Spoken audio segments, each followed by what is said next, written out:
RPT gives you the ability to define performance requirements, and it can flag when those performance requirements are not met. And it has many different metrics that can be selected as performance requirements. You can set the performance requirements at the schedule level. There's a Performance Requirements tab at the top of the schedule. Same requirements must apply to all pages, though. So if you have a page that's slower than the others and you want to put different performance requirements on each, it must be done at the test script level. And it has a number of reports that will flag the requirements if they're not met, and that includes the default RPT report. There's even a specific report for performance requirements.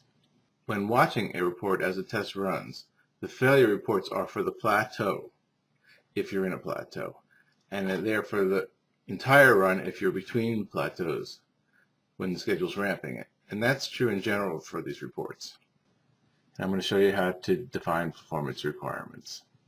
One caveat is that when you split a test into fragments and the pages, the different fragments have the same name, RPT will give you a warning that you have conflicting performance requirements, even when you don't have conflicting performance requirements. So you can ignore that warning.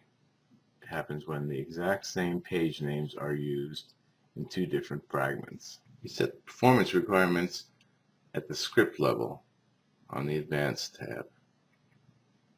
You click the performance requirements options here, and basically what you're going to choose is something that says if your performance requirements are not met, then flag it in a report. Now you don't need a special option to show you when your performance requirements are not met. You can look through the individual response items of each of the pages and you can see which ones exceed your criteria, but it's nice to have a report that shows you that. So first what you got to do is you select the line that you care about, and you say enable performance requirements, and then you pick the performance requirement that you care about, and as usual there's a ton of options, most of which we don't care about.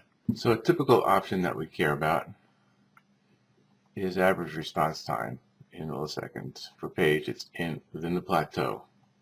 And what you do is you select the success criteria, which would be less than or equal to 1,000 milliseconds. So that means that if the response time is greater than 1,000 milliseconds for a plateau, it will flag it in a report that includes performance criteria.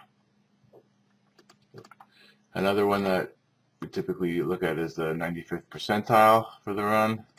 Same sort of thing. Less than or equal, but usually say a higher value for 95th percentile. And so now that will also check 95th percentile response time for a plateau is greater than 2,000 milliseconds. It'll flag it as failing to meet performance requirements. The performance requirements show up on the standard report that RPT has on the Summary tab. The performance requirements are not met for a plateau. It shows up as failed. One thing to note that sometimes the first plateau will fail because it's warming up. Now we'll show you also one caveat, that if you split this test into many different fragments, and let's just say you have a PlanSpire WebSphere shopping page in this test fragment and another test fragment, when you launch a schedule, RPT will warn you that you have conflicting requirements, even if they're exactly the same. So you can ignore that error. So that's a quick look at performance requirements, how you can define them, how you find them in reports, and the caveat that you can ignore the warning that you have conflicting performance requirements.